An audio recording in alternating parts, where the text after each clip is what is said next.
This is Comic Picks by the Glick. Yeah, I'm your host, Jason Glick. Hey, Jason Glick. Well, it's November. Yeah, um, and November's a thing. and November is a thing, but we're not here to talk about November being a thing. We're here to talk about other things more important to us at this point, or at least more distracting for us at this point. So, what do you have for us on tap tonight? Okay, well, tonight is something I've been wanting to get to for a while. And that's just talking about the current state of X-Men titles post House of X, Powers of X. And as you all know, it's like I really liked Hickman's take on the series with his initial pair of miniseries, House of X and Powers of X, or House of X and Powers of 10, if you want to be specific about it. But I thought it was a great statement of intent. Basically, like one writer letting us know this is his plan for the franchise going forward. And God knows that the X-Men needed like some kind of like plan in a specific direction after years of being at the whim for like very various creators who just like didn't have like a specific grand plan for them. So I love that, and like I'm glad that Hickman is running things. But as far as like like the whole House of X, Powers of X things go, well, there's one guy we weren't able to bring in to talk about things because of logistics issues, and that's my buddy Rob. So hey, Rob, how you doing? Hey, Jason, I'm good. How are you doing? It's like I am fine. It's like it's everything's fine over here. But Yeah, we're all fine. How are you? yeah, yeah. So, but since we didn't get a chance to bring you in on like the whole House of X, Powers of X thing, how did you what did you think about them? So, yeah, I was really disappointed not to be able to make that one because I was excited about that. I found I had never really read Jonathan Hickman before, and I enjoyed House of X, Powers and Powers of 10 so much that I went back and read, his whole Fantastic Four run and the Avengers run and all that stuff, and just you know, it's interesting to me that he will start out in a way that I might not, usually not be that interested in, and then he wraps it all up together, and it's amazing. Although with House of X and Powers of 10, I was interested from the get go. The one of the best comics I have read as an adult, and maybe it's the best comic I've ever read. I don't know. Individual issue is the one with the reveal about Maura McTaggart. I absolutely loved that comic. It was mind blowing, and I had people that do not read comics read it. I had my wife and my wife's sister read it, and just blew me away. You got Janine to read it? I had Janine to read it, yeah, even though she hadn't read any of the other stuff. At least I remember getting her to read it, and I hope that's not some weird false memory of mine. But I was so pumped. Or did you get Jermaine to read it? No. Hey, that's not as left field as you might think, because when you say you got your wife's sister to read it, it's like I was like, what? She's got like two other sisters. So. Yes, I know, but I was saying this to the audience instead of you specifically. But I will let you know, however, that I did get Jermaine to read Irredeemable. Oh, what'd you think? She really enjoyed it. I don't remember much else, but. Okay, that was like a spot of, like instant digression, but getting back to things. Yeah. So I absolutely loved House of X. The whole thing about Moira was brilliant. At first I had a pang of, hey, I grew up with X-Men comics. Moira is one of the few humans in their orbit, and you've taken that, from me. Yeah. It's kind of like a bull in a china shop retcon, in the sense that, like, holy shit, what are you doing here? This shouldn't make any sense. But he does make a good like argument as far as like for that, as far as long as it goes along. Yes. So I mean, I enjoyed it. The thing is, I would have been more mad if it wasn't used so incredibly well. And then, of course, you have Powers of 10, which I love alternate futures. All of the themes that it was dealing with are brilliant. I like the fact that you see them in these different time frames. Just and of course the art in both series was incredible. So I mean, I don't want to spend too much time on it. I'll just say that I absolutely loved that whole storyline. The ways that they're kind of changing things but still keeping them the same. Having what used to be like deadly, nemesis be like, civil rivals, kind of thing is interesting. It's like Apocalypse is like their best friend now. Yeah, well, I wouldn't say best friend, but I mean they rely on him. It's crazy. It's crazy, but it makes sense because it's like he just wanted mutants to be superior. Yeah. Yeah, it's like when that moment when they say like we need to hear you say it, Apocalypse. Yeah. It's like that. I mean, that was cool. I mean, like it. Like I said, like Hickman's like that. Those two miniseries are like a great statement of intent, and and that brings us to it's like him writing X-Men proper, because at first I wasn't sure that he was going to be writing X-Men like after this, but like when like it was confirmed that he's writing X-Men after this, it's like, okay, now he's gonna have a chance to make this all stick. And you figure that, okay, with Hickman writing X-Men proper, well, this would be like the spine of the series, and technically it is the spine of the line. But the thing is, like he's done something like really kind of weird with this, weird but also interesting in the sense that his X-Men so far is kind of a anthology series, in the sense that he's telling lots of different little different stories. Like he's just basically like throwing in like all sorts of like little bitty like things that that probably wouldn't be given a second thought if they were like being like doled out in like the secondary titles, stuff like the Summoner of Arakko or like Horticulture. But he is basically like Hickman is taking like X-Men and basically using it to like he figures like everyone is going to be reading X-Men, so everyone's going to be reading these stories. So why not use them to like as a vehicle for like talking about like the weirder, stranger stuff that he wants to talk about, because like stuff like the Davos Summit or the Crucible or like the Brood the Brood King egg, stuff like that. I mean, it's like I'm on board with it because I believe that Hickman has a plan, even though it's like with these X-Men issues that he's doing right now, it's like he's just kind of like he's also learning a lot of setup as well. It's like we're not like he's not exactly like paying off on a lot of the stuff said like that he was doing in House of X and Powers of 10. It's like he's like just like doing like stuff like, hey, it's like I'm reestablishing Orchis as like the main human threat like to the X-Men. I'm setting up the Arakko Summoners like in advance of what we now know is the Ten of Swords crossover. And then there's like the Horticulture, like the Golden Girls as evil supervillains, evil Horticulture supervillains characters. And it's like, and well, I'm fine with this. I mean, I'm on board with Hickman's style when he's doing this stuff. My only issue is that I kind of wish like a lot that some of what he's writing would pay off like in and of itself, rather than just like flagging the fact that it's like, oh, this is stuff that's going to be like important down the line. But can't it also pay off like in the here and now? Yeah, okay. I'm going to agree with you on that. That's one of my biggest problems. One of the reasons it took me so long to get into Hickman. I completely skipped his Avengers run because, well, for two reasons. One, it didn't, even though it was, at the time, I'm talking about the incursion thing. Even though it seemed, incredibly apocalyptic, it wasn't reflected in other books, and it seemed like something that was so big should have been reflected in it. The second thing is he does weird stuff. He'll make these weird characters that don't feel to me like they fit in the universe he's using them in.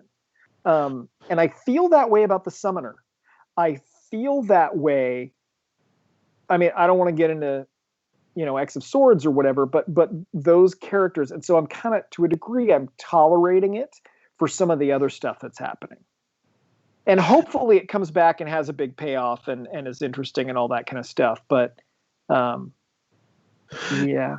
Yeah, it's like I get what you're saying, though. After reading, being on board for his Fantastic Four, for his Avengers runs, it's like I've got a lot of faith in Hickman.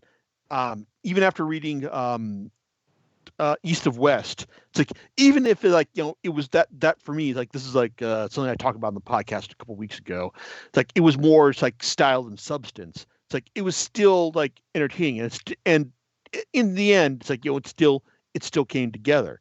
So I've got a lot of faith in that Hickman is going to like tie this all together at some point. It's just that when it comes to delivering on stories that are like entertaining in the here and now, the nods I have to go for his X-Men run are number 4, which is the Davos Summit, and number 7, which is the Crucible issue, because the Davos Summit was great because it's basically just Xavier, Magneto, and Apocalypse, talking with other human leaders, saying that, like, hey, it's like, here's our plans for like taking over your world, and if you don't like it, tough, we learned it from you.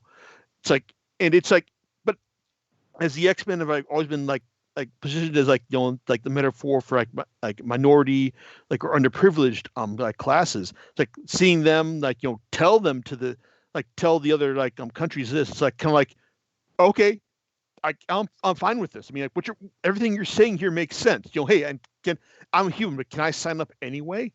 So that there's that, and then there's the Crucible issue, which is basically Hickman dealing with the whole problem with the Scarlet Witch in House of M, saying like, hey, no more mutants. Well, you've got millions of mutants who are just unpowered. Like, well, what do? Do you just have them all commit suicide and trying to come back that way because hey, all mutants are immortal now? Well, he does have a solution for that, but it's really kind of fucked up, especially in the sense that, hey, it sounds like Apocalypse was the guy who said, hey, we can do this, but let me add this corollary here.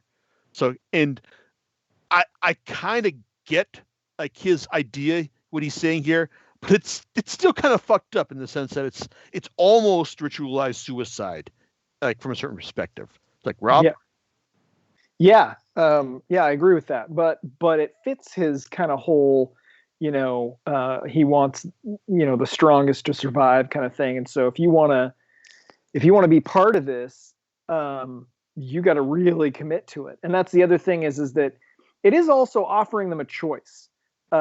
Because being a mutant can have drawbacks, and there are definitely people that did not like being a mutant. They give them the opportunity to make that choice, and it's a tough choice, and they want to make it a real choice so that they really value the fact that they're a mutant. I don't recall those words specifically being used in that, but that was the impression that I got from it. And I thought it was a good way to do it. Yeah. And so I guess overall it's I've been enjoying Hickman's X-Men run. And so it's obviously this is gonna be the one title everyone's gonna buy because it's written by the quote unquote head of X. So I mean it's I like it. But I mean so Rob, have you been enjoying what he's been doing? Was it something you would recommend to everyone in general? Well, here's the thing. We're going to go over this on an issue by issue or a comic line by comic line basis. And to a certain degree, there are several comic lines that are tied together that I feel that there are certain ones that you shouldn't miss. And because of that, it's difficult for me. Obviously, if you're going to read any of them, you need to read this one. It's not I recommend it. It's you have to, or you're not going to. If you're listening to this podcast, you kind of have to read X-Men. You're kind of already invested. Yeah. Yeah, because this ties it all together.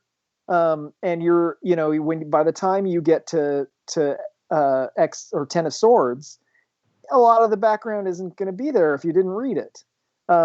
Yeah, there are different stories that get told in it, but they're all relevant, and they all, they bleed over into the other titles to some degree. Yeah. Uh,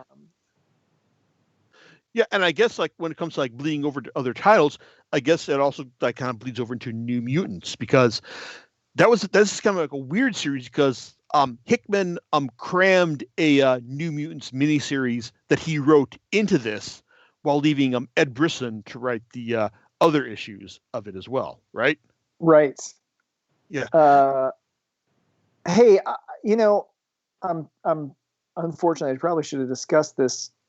No, you shouldn't have, because I got this, because Okay, go ahead. because we're talking about like the whole New Mutants dichotomy. Hickman did basically did 4 issues of this series, where he had some of the OG New Mutants, like Sunspot, Karma, it's like Magic, and then some Gen Xers like Chamber and Mondo. It's like go off on a fun trip to it's like to the Shi'ar Empire, like courtesy of the Starjammers, and then they get themselves like all mixed up, like in a lot of trouble and some craziness, and a lot of Rod Rice channeling Bill Sinkovich's art. It's like and like these 4 issues are a lot of fun. It's like to the point where like I really enjoyed them, because like Hickman, like he's had his own particular take on how like Robert DaCosta or Sunspot should be written, and yeah, he's a total like self-absorbed dude bro, but but at the same time, it's like he's still like he's still a lot of fun to like see him be talked about like that, and also just the fact that he's also going to get a punch in the face a lot for being an arrogant dude bro as well.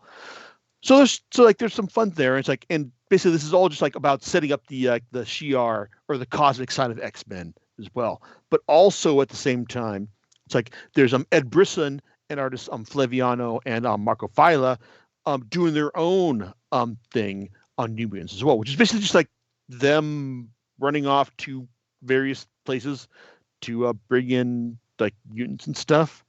I mean, it's kind of odd, because like for the most part, like there's a lot of these titles like have like a very defined persona, but New Mutants like so far just kind of feels like doesn't have that same like strong identity. I will say that I do like the issues that Brisson did, when it's like Armor, Glob, it's like, and Maxine and Maxim like going off to Beak, it's like Beak and Angels, like Farm Nevada, to like convince them to go to join them, to join everyone in Krakoa, just like running into some a drug cartel like in the meantime. And also then there's like them going off to Nova Roma, or Magma's like old home, and encountering some dire race there as well. Or like when they go to like this one place in like the not Ukraine, and encountering a reality warping mutant who's encountering who's generating a steadily evolving thing of destruction, like because of her nightmares. It's like, even if like a lot of these stories seem kind of random, I still think they're kind of well written, and I think that the art is pretty strong, especially from Flaviano, who's much more stronger who has a much stronger caricature vibe as far as these things go. But as far as New Mutants goes, I mean, it's probably has like the least defined perspective in this current X-Men run, but Brisson at least delivers some generally decent stories along as well. And then there's like Hickman's story, which is basically just he felt like I don't want to do this like a side story miniseries for this. I just want to put this in New Mutants, because I figure like everyone would read this if it was part of like the like a straw, like it's part of one like the core titles and all. So I don't know. Like, Rob, you got any thoughts about this? Yeah, I collected New Mutants when I was young. When I was about 13 to 16, I read them at UCR when I was 20 or so. So you read what? I read UCR Special Collections has like the entire Claremont run and more. Oh, really? And I read this like when I was like attending there. But I am just distracting you. Please go on. So yeah, I was just I read the comics that I read were New Mutants, X-Men, and Excalibur. Those were my favorite comics. Now I didn't read all of New Mutants, but I did read quite a bit of it. And seeing those characters all back together again, maybe not all of them, but most of them, was extremely nostalgic for me, especially with the art style that they were going with. It was really great. And so even if it had nothing to do with the rest of the storyline, it really connected with me because of the nostalgia, and it was well written and it was entertaining. The characters are charming and have amusing interactions, and so I really liked that. And I did like the other story as well, that was going on in tandem. It would alternate issues about Beak's family, the Brisson stuff. Yeah, and I enjoyed that. The Nightmare thing, it was okay. I guess I didn't retain a whole lot about that one. But yeah, I thought it was a good comic, and I definitely would recommend people picking it up. Yeah, I liked like their take on Boom Boom. Basically, it's kind of just like a disaster person. Oh, that's coming from Next Wave. She's been I hated Boom Boom. She was in X Factor originally, right? That's when. No, she was in X Force. Well, she was in New Mutants, and then they transitioned to X Force. No, I mean she and Richter weren't they a couple of mutants that were picked up by the original X Factor when they were going around, like pretending that they were attacking mutants. But you're like OG X Factor. Like, yes, probably, but I don't have good like history with that. So and she made anyway. Yeah, I know she made it in a New Mutants and stuff. But yeah, I hated that character then. But in Next Wave, it radically transformed my opinion of her. She's more of a comedic character. She's a lot of fun, and she's that version. She's that version in this comic, and so I enjoyed her. Yes, this. You mean both, and also you mentioned like your love of Excalibur. It's like, hey, that's like the next comic on our list here, and holy crap, it's like I would think that this would be like your most hated like comic, mainly because, well, it doesn't just have Gambit or Jubilee in it, but has Gambit and Jubilee in it. Yes. Okay, my two least favorite X-Men characters. Jubilee is my least favorite of all comic book characters. Should I explain why, or do we want to skip that? I would love to give you the time to elaborate on that, but I honestly don't think we have the time for it, considering all the stuff we've got to talk about. Okay, so yeah, here's the deal. So Excalibur was my absolute favorite comic growing up. So I was interested in this, but very wary of the roster. And it gave me the same feelings of the X-Men cartoon when it came out. And I'm like, oh God, both Gambit and Jubilee. So, and the other thing is my favorite character growing up was Kitty Pryde. She was my age. She was interested in computers. She was nerdy. She was awkward. She was, I'm a guy, but she was the most like me. So I thought she was my favorite character. And she's not even in this. She's not on the roster. Yeah, she shows up a couple times. But she's not even on the roster, and so I was not thrilled about that, because what I do want to talk about is Betsy Braddock. Yeah, and we're going to talk a little about Psylocke.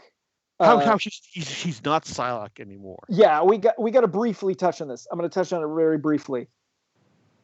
I'm sure everybody knows who Psylocke is. A lot of people do not know that she originally was a light purple-haired Caucasian woman with just telepathic powers, and she used to wear like a suit of armor and stuff. And at one point in time, she is Captain Britain's twin sister. Well, she is Captain Britain's twin sister. Yeah, did I say was? Yeah. Okay, well, yeah, she is, but the body she was in for most people's knowledge of Psylocke, was not the body of Captain Britain's twin sister. Anyway, so and that was, okay. I gotta cut it short because I'm talking too much about it. Anyway, they have split the characters. Psylocke is the Psylocke that looks like the Psylocke everyone is used to now. She's like the former ninja Quanon. Yes, yeah, she is the she's and she looks like her and she acts like her. And this version, Betsy looks like and acts like, to some degree, the Betsy from before. And so it's like the best of both worlds. And you don't have this weird situation where you have somebody who was, transplanted into a person of another race's body, which is weird. And is it racist? Maybe. Yes. No, I don't. It's just bizarre. The whole thing is bizarre. And the current status is fantastic. I'm happy with it. And I think everybody will be happy because it doesn't mean destroying the version of Psylocke that everybody knows, and she gets to keep the name. Anyway, so in this comic, Betsy, so Captain Britain was in the original Excalibur comic, and that's her brother Brian. But in this comic, he gives her the Amulet of Right, which makes her Captain Britain. Yeah, he gives her the amulet. It's like the amulet of might. It's like amulet of right. It's either amulet of right. It's like but basically that's because like he is like he's been turned evil by Morgan Le Fay because there's apparently like this war going on in like the alternate dimension of Otherworld. Yes. So it's led by Morgan Le Fay, and she's conscripted Brian because like after he and Betsy go to her to force her, like, what the hell are you doing? It's like, and she says, no, you're like, you're under my power now. And so like Brian gives her the Amulet of Right, and so now she's Captain Britain, and now she's got to figure out a way to like solve all this. Oh, but also she has to like solve all this because, well, Apocalypse has been trying to find ways to send portals, like recurring portals to other realms. Oh, yeah. And also like, well, he's conscripted like Gambit, Rogue, and Jubilee just cause why not? Yeah, fortunately, Jubilee's not super consequential in this, so doesn't. But her son is though. Yeah, her son is her adopted son. Yeah, who is the only human that is allowed to live on Krakoa. So anyway, Betsy accepts Captain Britain as her mantle. She's the leader of the comic. Brian is in it in the beginning. It does, it touches a little bit on the history of the earlier Excalibur comics where you're dealing with because Brian and Betsy have another brother, and his Jamie, name, yes, yeah, the reality warper. Yes, and he's also kind of crazy. So, really interesting, what happens with him. Although, there is other stuff that happens, like with Rogue. Rogue goes into some trance thing, and I'm not even sure what really came out of that. And maybe something will come out of that later. But yeah, it's like I get what you're saying. It's like for me, it's like Excalibur. Like it felt like a series that had like a really strong idea of what it wanted to do, but it didn't have a whole lot of style with with executing it. It's like written by Tini Howard. Like she does a decent job, but like as far as like like make me go like, hey, like I really want to read like each issue of this as it comes out. I was kind of like, okay, I'm just like chugging through these like as they go on, and also it does kind of feel like the it's like it's one hand to like have like a series where it's like the team doesn't feel like they're meant to be together, where it can lead to some interesting dynamics, but it's kind of like Excalibur kind of feels like wow, it's like you're just kind of like putting a bunch of random people together. Exactly. Like, yeah, and the thing is well, Rob, I gotta say I like Gambit, and I really like Gambit and Rogue together. I really like the fact that now that this whole the whole House of X Powers of X relaunch didn't invalidate their marriage. So, but at the same time, though, it just feels kind of like really kind of random that everyone is like these particular characters are like tossed together as well. There is some kind of acknowledgement of that, but at the same time, it's like it still feels kind of weird. And also it's like it just also feels kind of like strange, like wait, so Apocalypse is kind of like interested in like magic and all. Okay, sure, Yeah. fine. But also this series is also like pretty notable because the fact it's supposed to like be the main lead in to the Ten of Swords crossover. Yes, it is. It is, and that's because a pivotal character, and I don't know how much you want me to go into this, but a pivotal character. Saturnine? Yes, she is an important character from Captain Britain's past, back from, I believe, from the Alan Moore era of Captain Britain. Alan Moore or Alan Davis? Well, both. Okay. Because Alan Davis was the artist and Alan Moore was the writer. That's right. I may be wrong. He may not have created Saturnine, but I'm pretty sure he did. It's been a while since I've looked. But there's this Excalibur is like dealing with like alternate universes, and that's kind of like the big thread with like the Ten of Swords. Yes. Okay.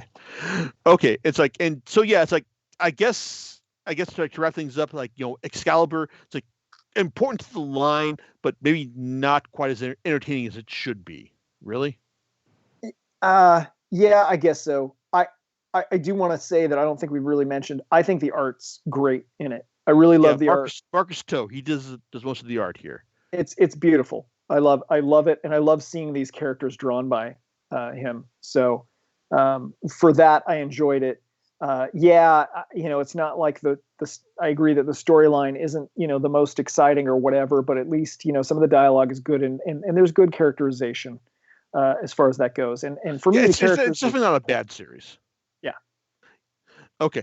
But as far as like the next one goes, X-Force. Well, this is like X-Force has always been like, the more militant X title, and it's basically like hey, it's like when you need when a threat to the X universe presents itself, you call an X-Force to like take care of it and make sure it doesn't come back to you, and that's kind of what they're doing here with this series, and it also like gets served up a really juicy plot development in the sense that like in its first issue, Professor Xavier, he's killed.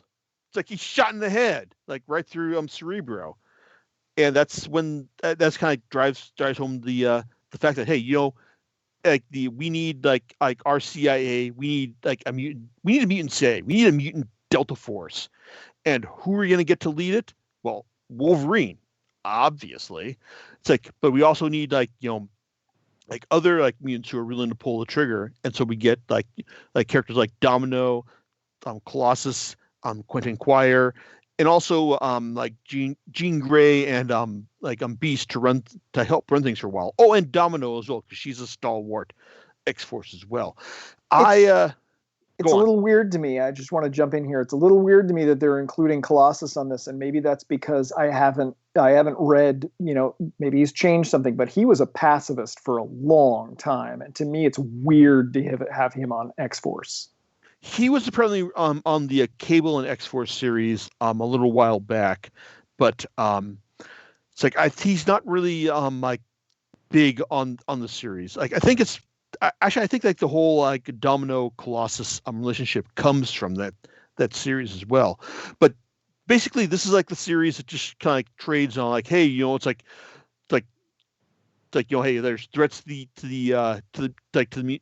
mutants, to Krakoan society. We need to throw these lethal solutions at them. And I wrote about like the first volume, and I thought, okay, yeah, this is like a proper X-Force series. It's fine. It trades on a lot of like creative ultra violence and all.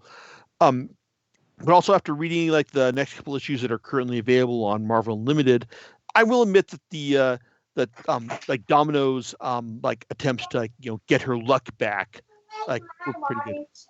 Oh, is that Iris? Yeah, I'm sorry. No, it's like, hi, Iris. Hi, Bye, yeah, she Iris. can't hear you. Bye. You're gonna have to get Mama to do that for you, sweetie. I'm sorry. I'm so sorry about that. Well, it's like I would be upset if Iris wasn't adorable. So Yeah, she is adorable. okay, but I mean, it's like with X Force. I mean, it's like it's kind of like all about just like being like the most violent like and paramilitary X-Men title, and like the first run I did that. I do think that the issues I've read on Marvel Unlimited do add a little bit more depth to that as we have like Domino like like trying to get her luck back, and as we deal with like the repercussions of Beast like really miscalculating the like his plans to it's to deal with the Teleflora situation. So, but I don't want to get any other thoughts about that because hey, X Force, it's like it's really violent, it's like it's really mean, it's like but like it's fine. So Yeah, uh, the story doesn't connect that much to the rest of what's going on. well, except for like Xavier getting shot in the face. Yeah, I mean that was a big deal, but it was kind of a manufactured big deal. It was kind of like, well, what would happen if we've got this situation? That was the other thing is they just started this whole "hey, we can't die" thing, and then they immediately pull that. I felt like that should have been saved for later. Yeah, it's But like I think that this was followed up on really well in the Davos issue of X-Men when like Xavier basically says like, yeah, about a month.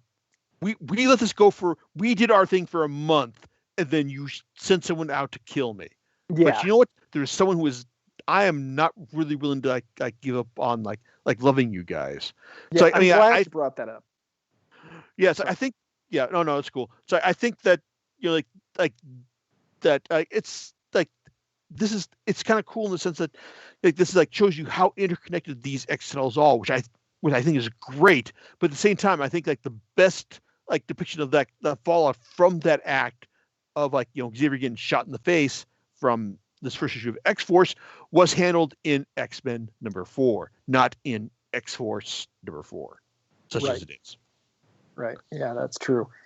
So I guess yeah, from that perspective, you do need to read it because you need to read about his assassination.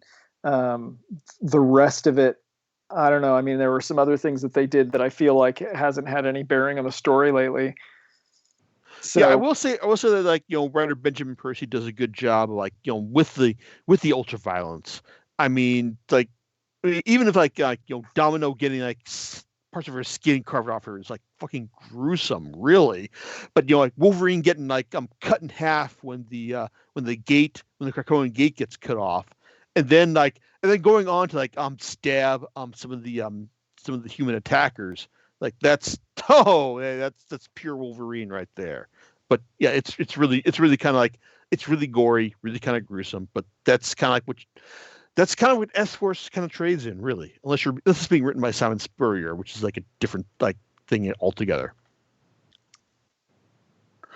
Okay, but moving on though, it's like I guess like one thing I would think that I would be willing to posit that you and me like both really like is probably Marauders. oh yeah, Marauders is probably my favorite of the series of the sets of series.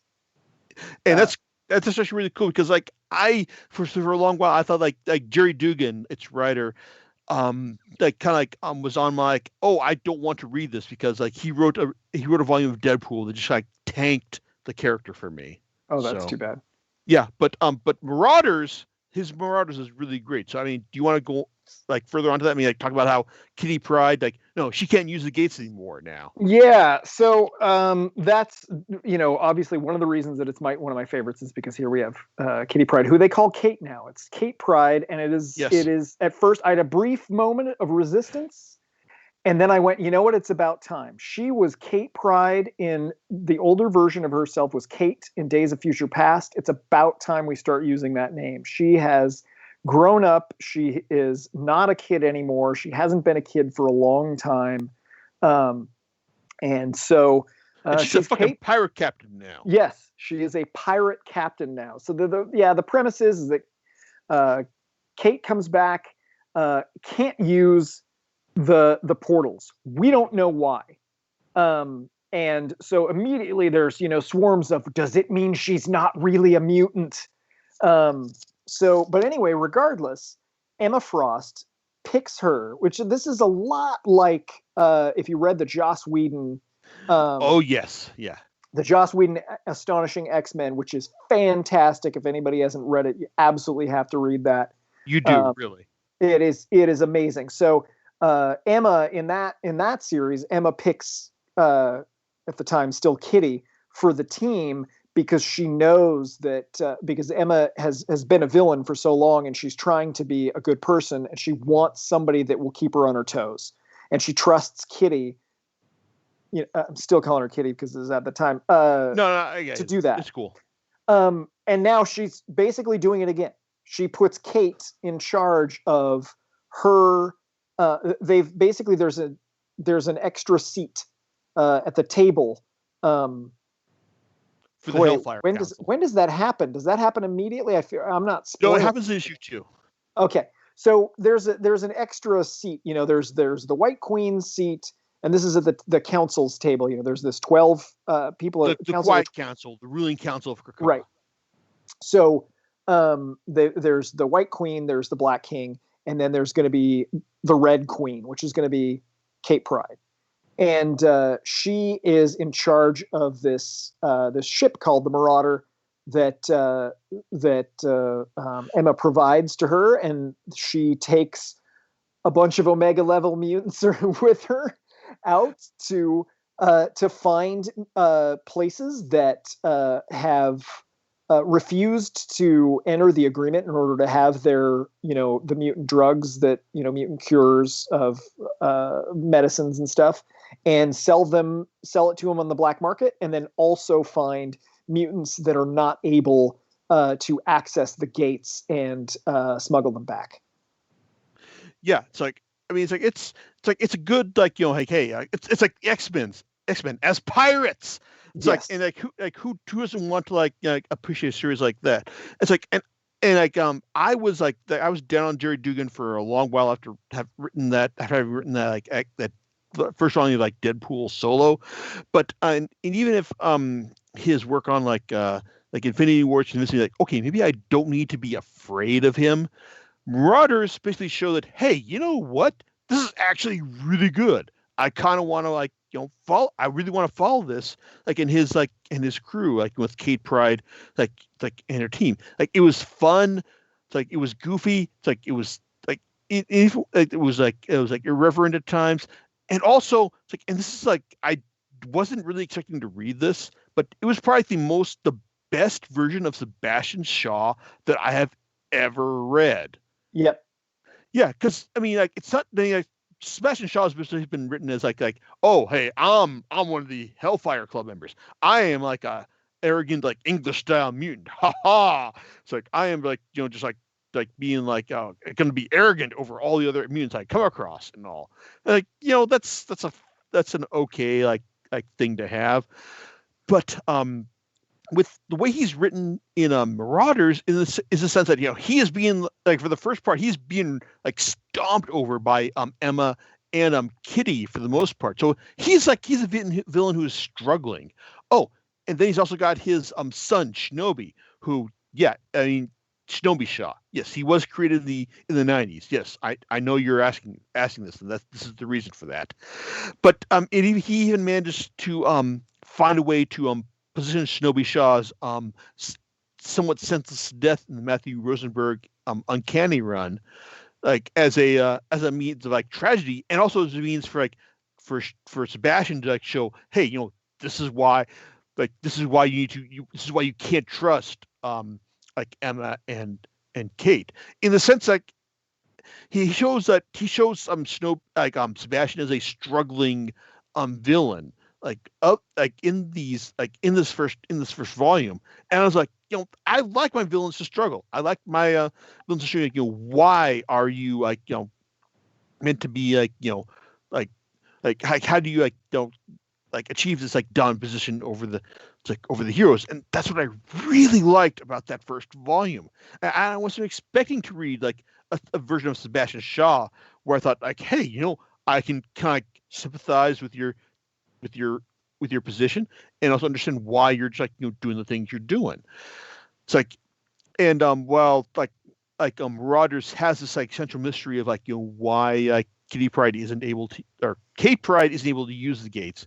It's a solid run, it's a solid mystery, and also it's I'm really looking forward to finding out why this hasn't happened yet as well. It's because the for the first 10 issues I've read on Marvel Unlimited are really solid as well. It's I mean, I'm kind of with you, Rob. This may be the best of the of the X-Files as well.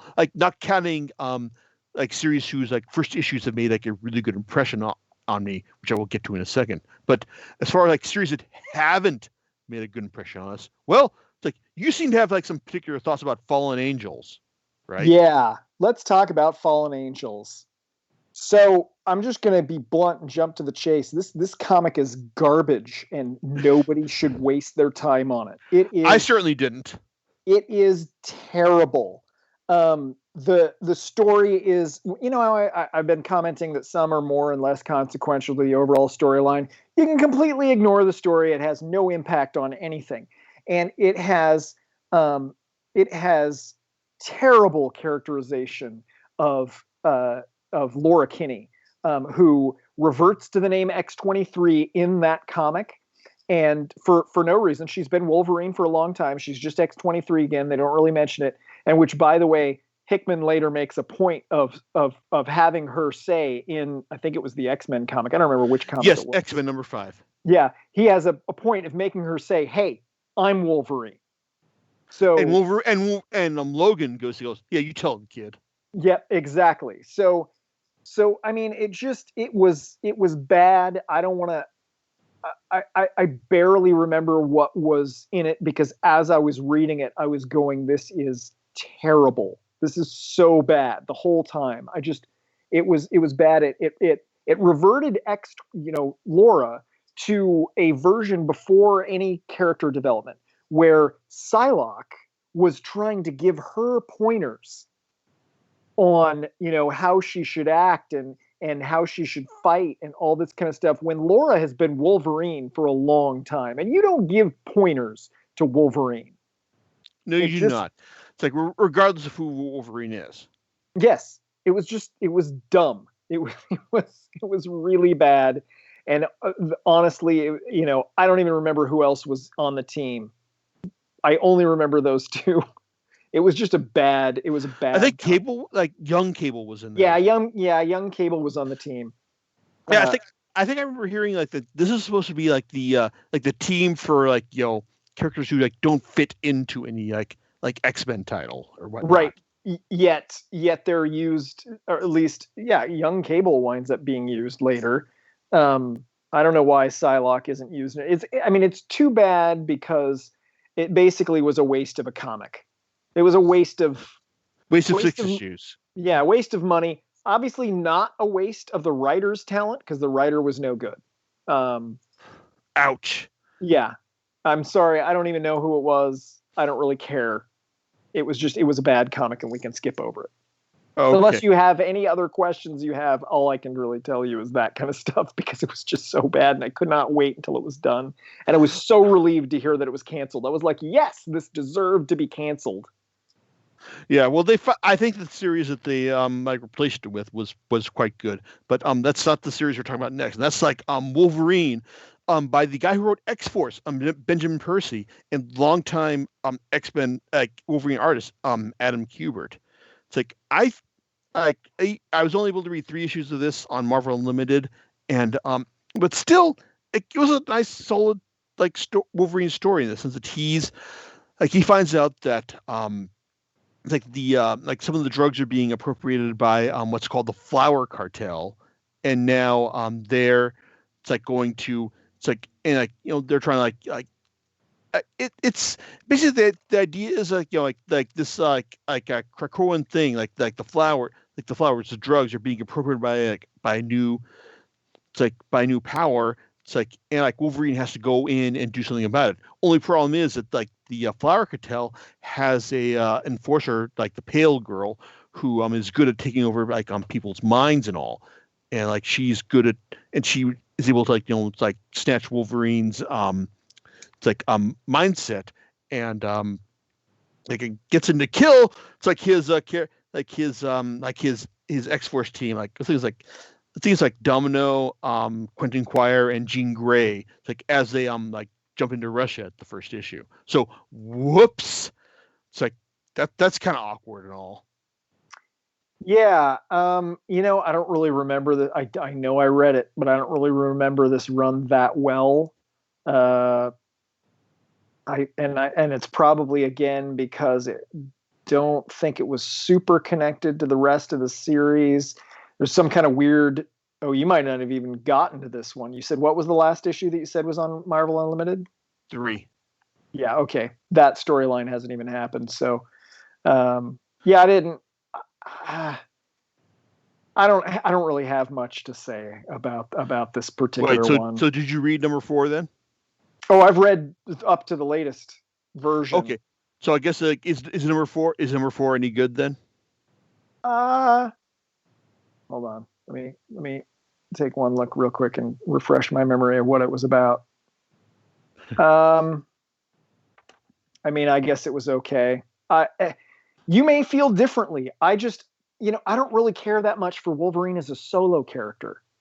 Okay. I can get that. It's like, I mean, for me, it's like I've always got time for a quality Wolverine story, but at the same time, like he's also been like tremendously overexposed over like the last like decade or more than the last decade, really. So, but I gotta admit, I did like this this story. I mean, it's like I can't say it's like a great Wolverine story, but it's at least a good Wolverine story. At least I liked some of the twists that that Percy that writer Benjamin Percy put in these these issues that I read. So okay, well that's good. Yeah, I don't have much more to say about that one. Okay, so in that case, moving on to the other X-Men series that is like that is like like meant to be for the problem characters. Well, it's like there's Hellions. It's like, and I gotta admit, like I was only going to read 2 issues of this, but I really like these 2 issues because it's basically all about like Mr. Sinister, who thank God has been like recategorized into his like fabulous Sinister self, like for the Sickman era. Like he's basically I'm ruling over these characters who consist of like Quanon, Psylocke, Havoc, Scalp Hunter, Wild Child, like Nanny and Orphan Maker, and Hellion. It's like they're just like, hey, these are characters who well maybe they like. I think the argument has been that like, oh, they've been like they're like the X gene like hasn't quite made them villains, but they've made them like problematic, for lack of a better term, and like like they want to like find a way to like rehabilitate them.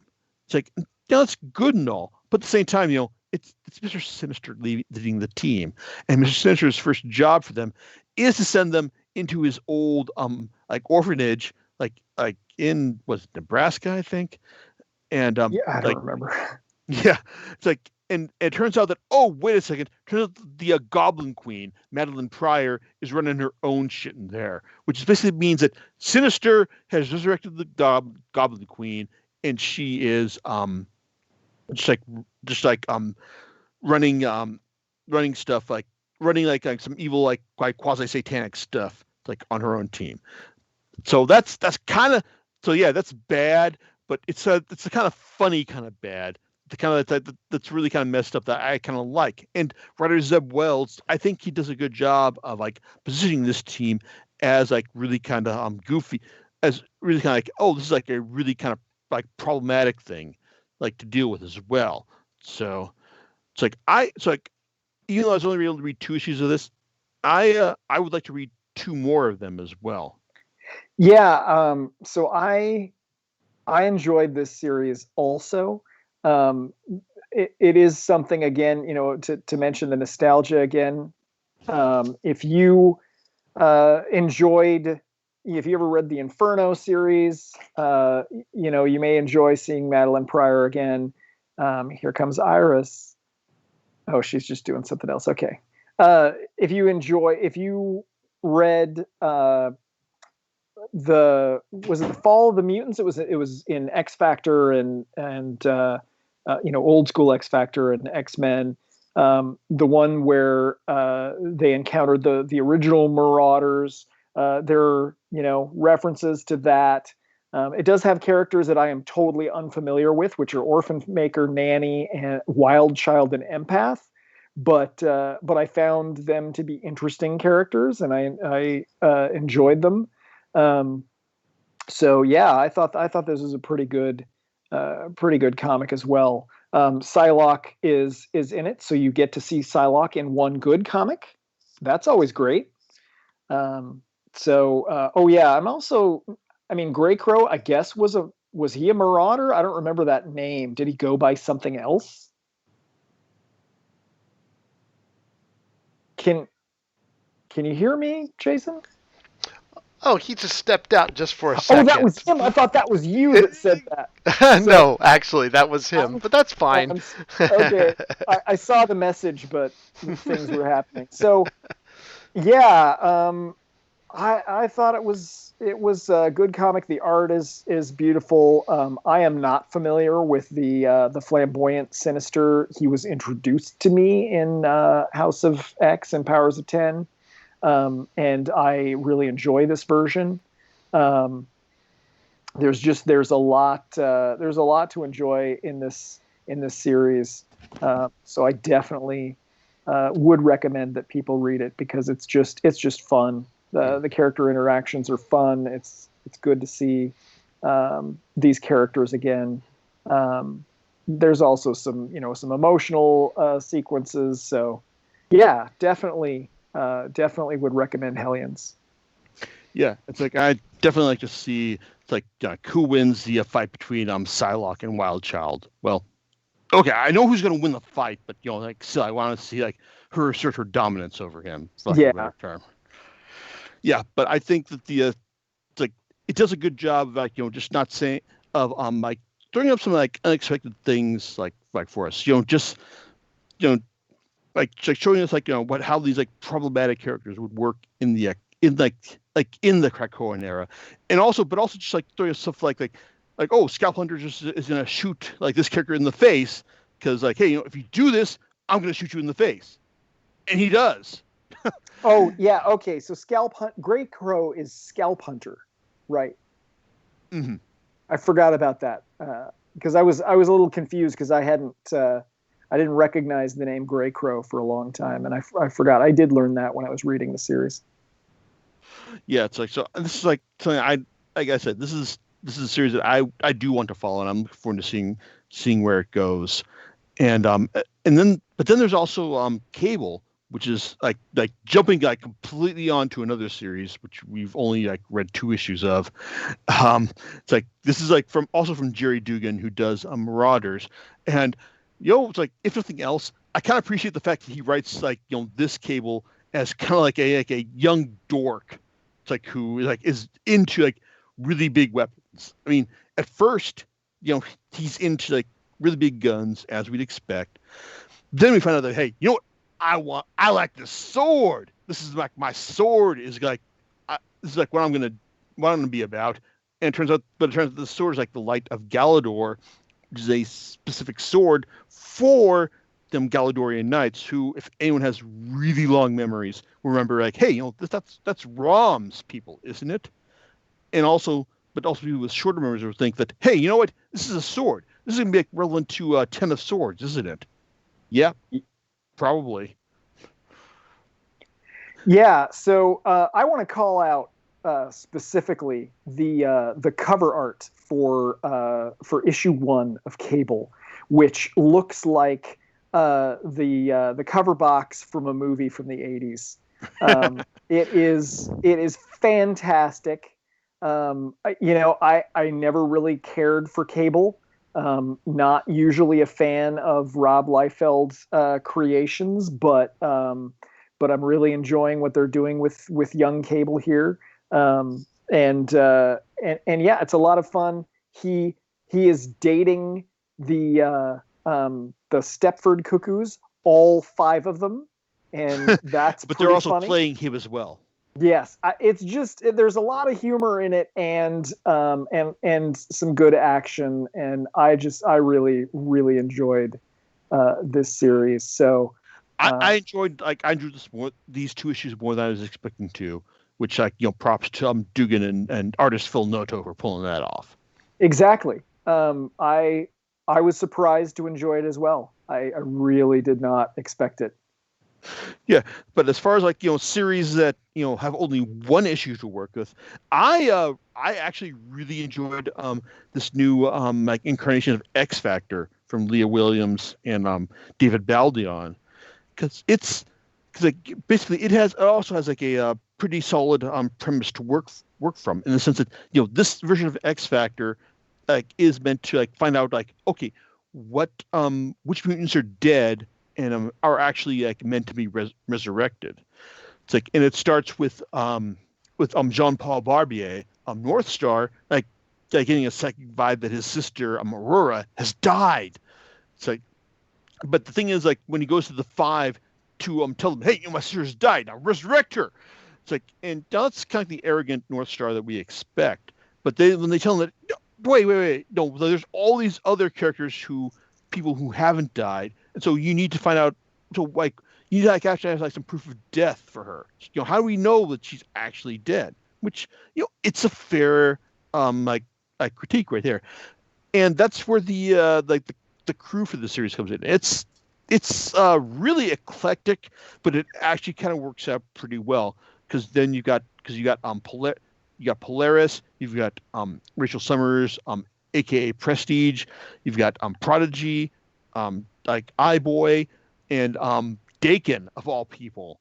It's and they're just and they've got a really eclectic set of powers to work with that actually works pretty well. And even though it's I've only had a chance to read 1 issue of this series, which is all that's available on Marvel Unlimited, this is this is a stuff that actually I really want to read more of, because this is these characters this is a team that has an oddball, that none of these members would seem to work well together, but they're actually working together. It's and that's actually kind of fun. In fact, as someone who has read Peter David's X Factor's investigation version of the team, the series that ran for 100 issues, where Jamie Madrox was the team member. It's this is very much a continuation of that of that approach. In spirit. It's and I really like that. It's and I think that Leah Williams and David Baldeon do a good job, at least in this first issue. It's of carrying on that approach. It's just adapting it for the Krakoan era. So I really like it. I wish that I had more issues of it to read. To be honest, Rob. Well, you'll get more issues of it to read, and they're, in my opinion, more entertaining than the first one. Even there's a multi-issue arc that happens immediately after it that I really enjoyed. I don't know if you want me to give you any clues as to what's going to happen. I'm fine with hints. Okay, hint. You are going to deal with an alternate dimension that has been prominent in Rachel Summers' past, and it's very entertaining. I do want to complain. I do not like the name Prestige. I knew her as Phoenix for a decade or more, and I just Prestige just doesn't do it for me. It doesn't. I know that she can't be Phoenix. I kind of wish that they could just depower her so that she would at least, have her powers look like the Phoenix Force. She could still be called Phoenix, because that's how I remember her.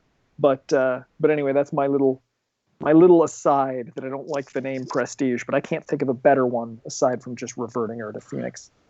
Okay, fair enough. But I mean, like that's like the all the ongoing stuff we've got to talk about right now. But briefly, like there's the three giant-sized X-Men titles that have popped up on Marvel Unlimited, like Jean Grey and Emma Frost, Magneto, and Nightcrawler. And these, I like these, but even though like they're basically kind of like just issues of like regular X-Men that Hickman got to work with an A-list artist, like as far as drawing. Like I mean, Russell Dodderman on Jean Grey and Emma Frost, Ramon Perez on Magneto, and Alan Davis on Nightcrawler. I mean, it was great seeing Alan Davis draw Nightcrawler again. Alan Davis is great. I mean, it's like anytime he wants to draw a comic, it's like I'm all there. And of course, like he's got history with Nightcrawler for his time on Excalibur.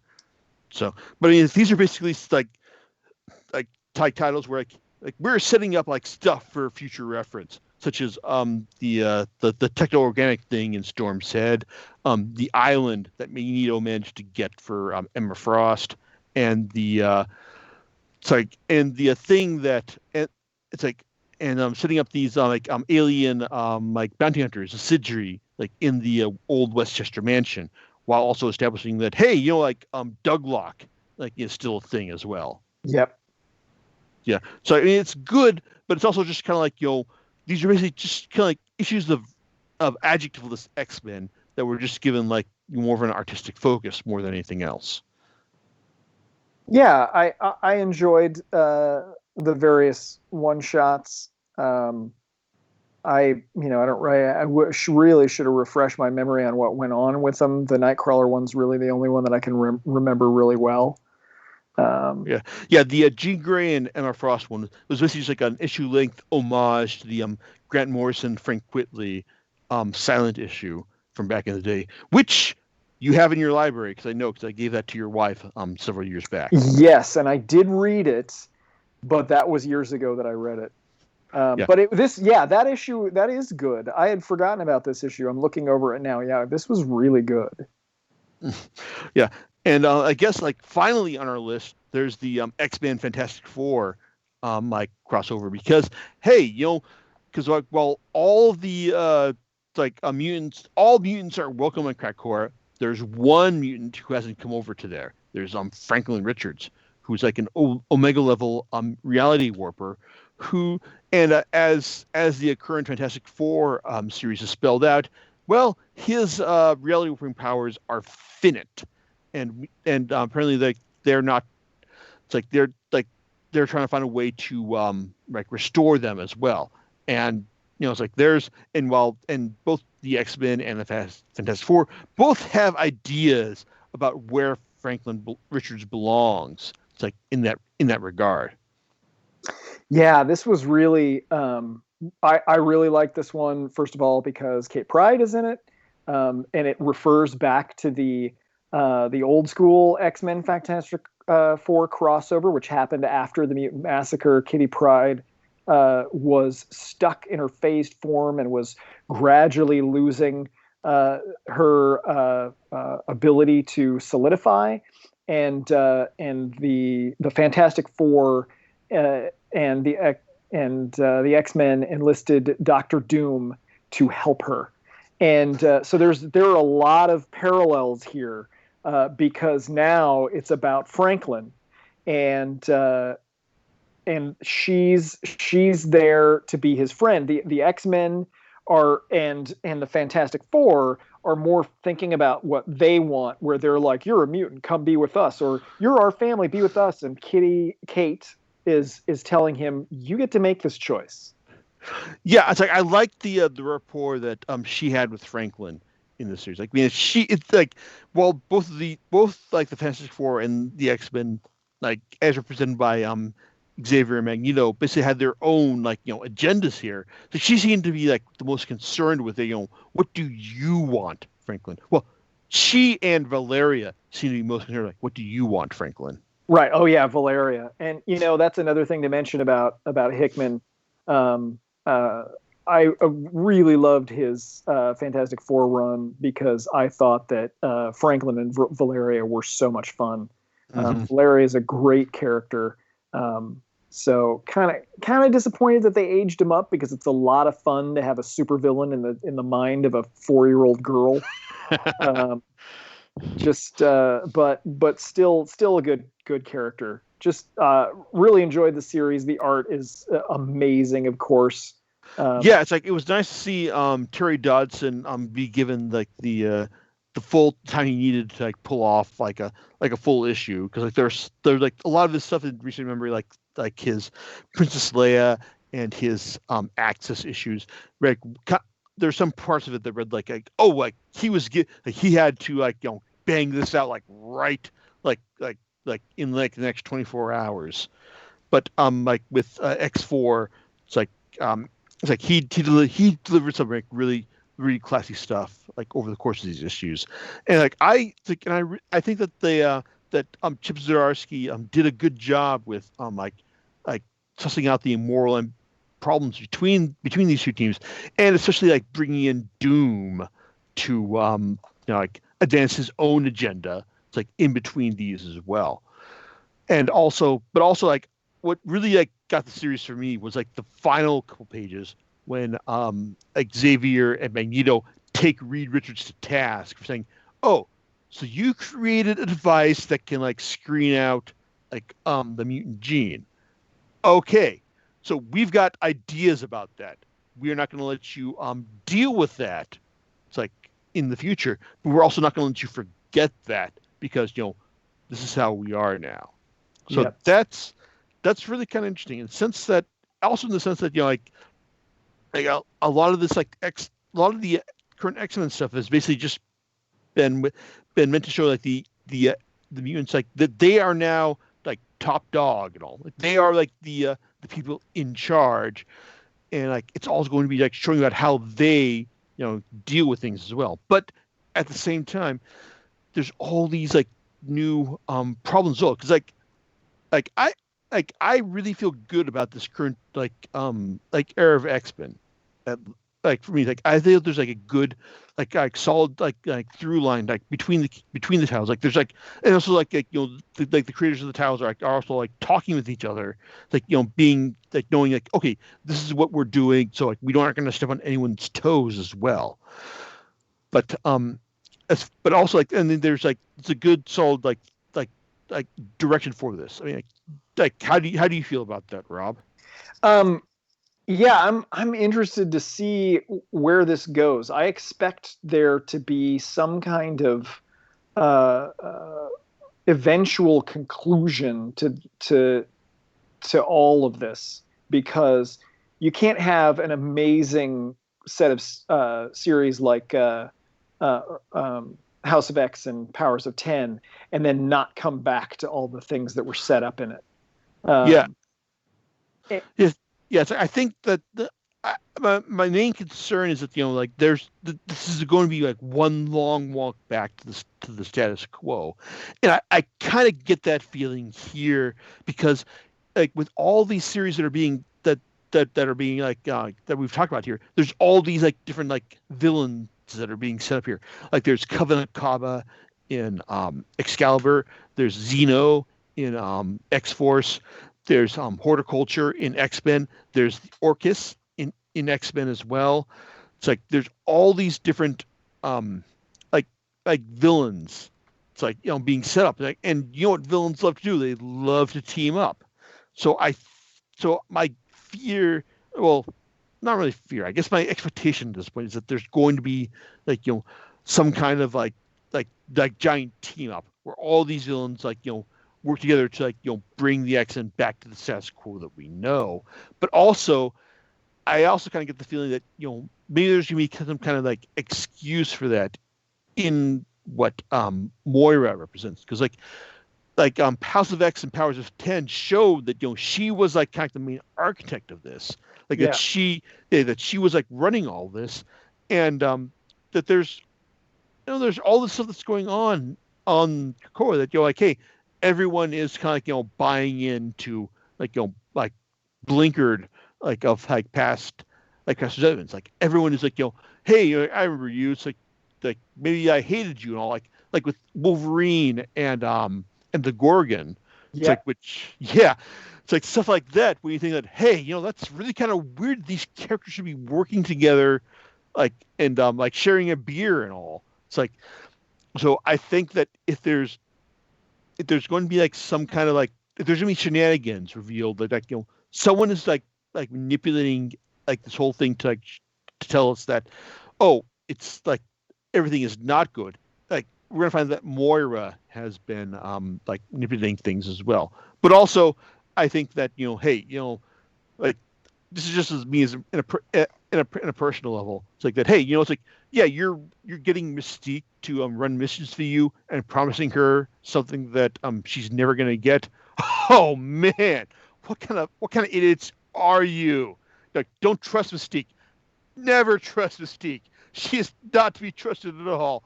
I'm sorry. I just had to say that like right out loud. Well, they shouldn't be trusted either. Look, I mean, I'm gonna be honest. I don't blame her. Why shouldn't she get Destiny back? She doesn't know, and it just seems horribly sinister that they wouldn't do it. We know why she can't bring Destiny back, because Destiny will discover what's going on with Moira and will apparently try to kill her, which I don't fully understand. I get why why they did that in House of X, because she was going to try to cure, make a mutant cure. But why would she do it now? Do you have any thoughts on that? Well, the thing is, like, Mystique is not to be trusted at all. It's like, I mean, it's like they're like what the main story that she has, like, oh, you remember that time she betrayed the X-Men? Oh, you remember that other time she betrayed the X-Men? Oh, you remember that other time she betrayed the X-Men? Well, what about all the other villains they're working with now, like Apocalypse, and who's that one guy that I am not familiar with at all? That Exodus. Yes, that is the exact guy. Yeah, it's like I get what you're saying there, but it's like but Apocalypse, like he is all about superiority. So he's like his agenda is kind of like Magneto's, only more so. But yeah, I get it.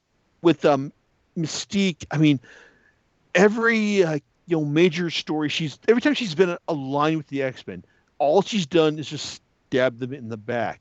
And I get that like she's got like there are her fans like they people who love her for that, who love her for being like this independent like villainess.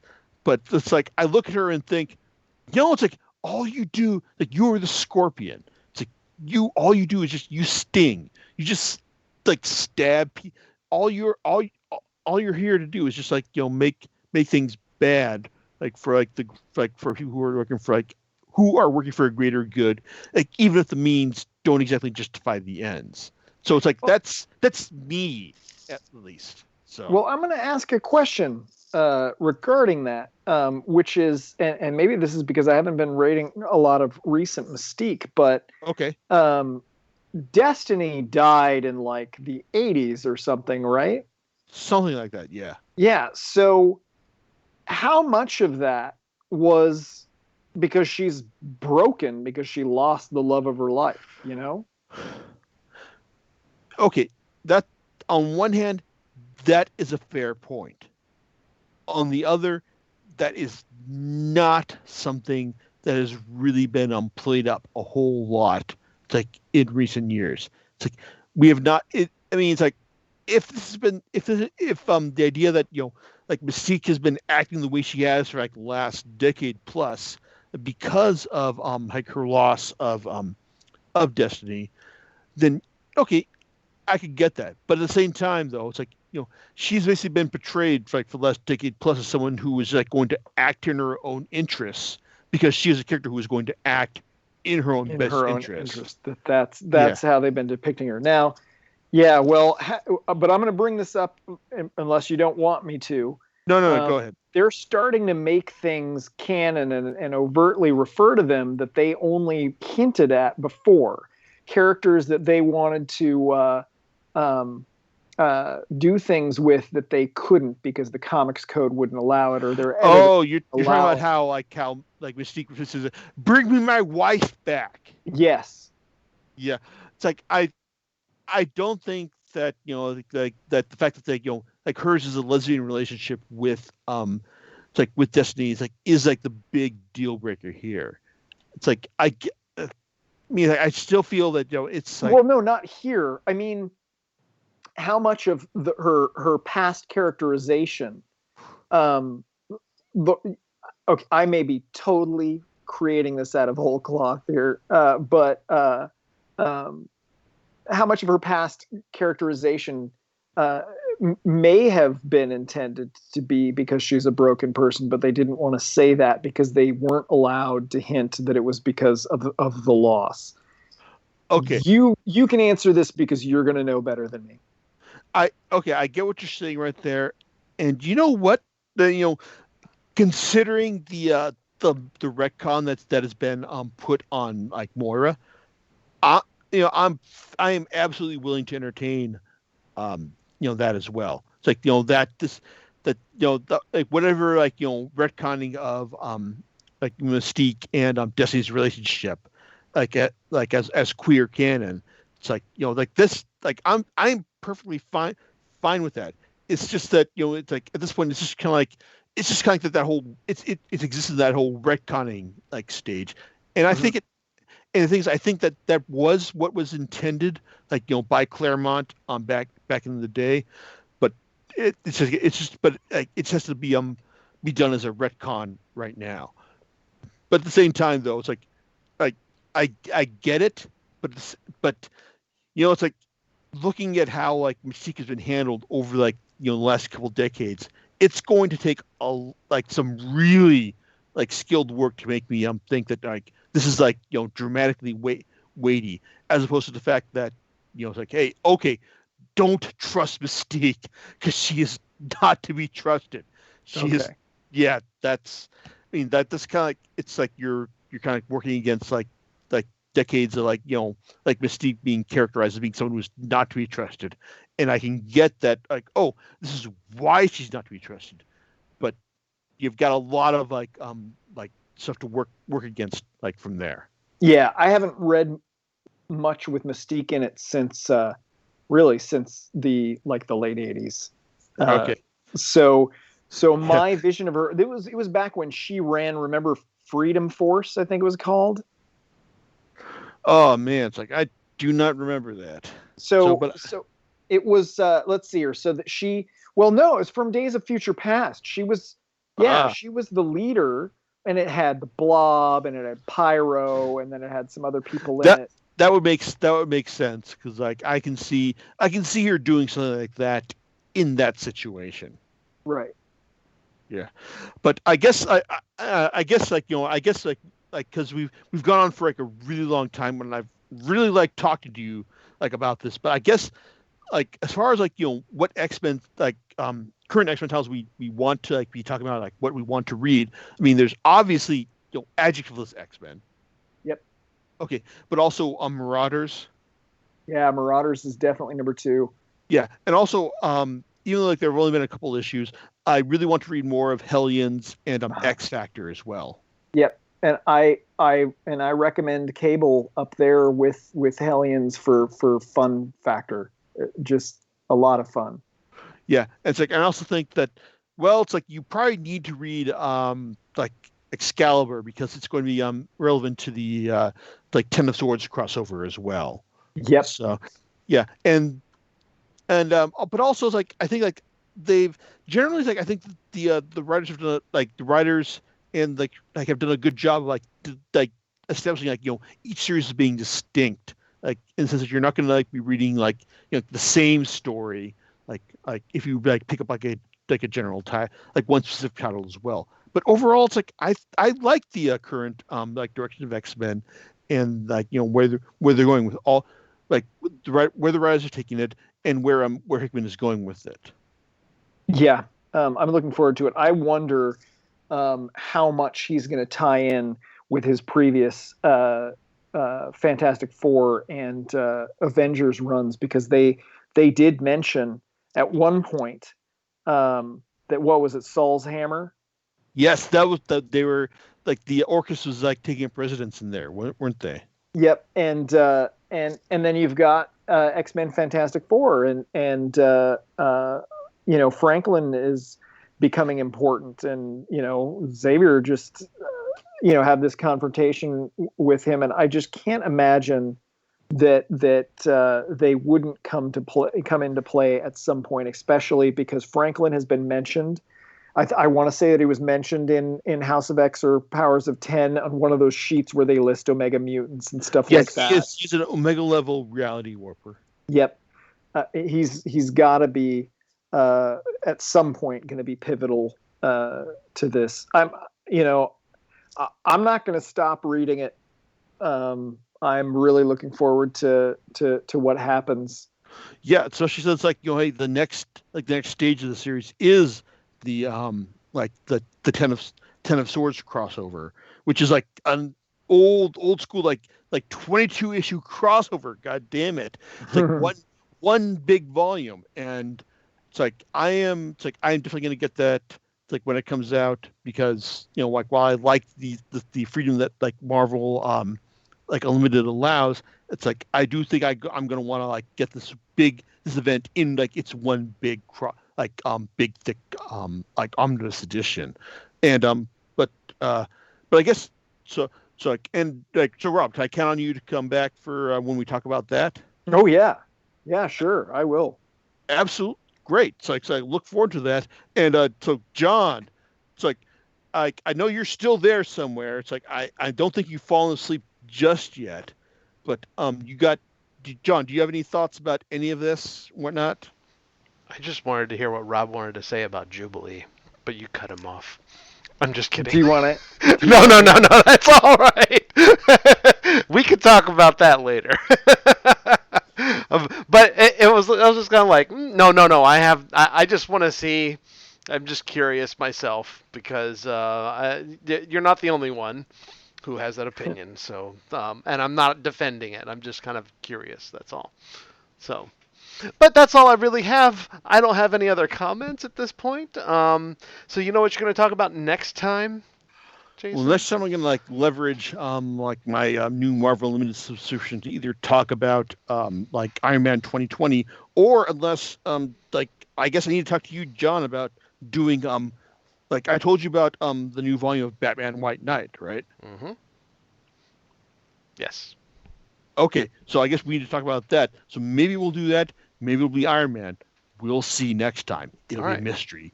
Ooh. Mystery. All right. So thanks, Rob, for coming on for this one. Thank you for having me, Jason. It's been absolutely great. Thanks, Rob. Thanks, Jason. And we'll catch you next time on Comic Picks by the Glick. All right. Laters. Bye. Thank you.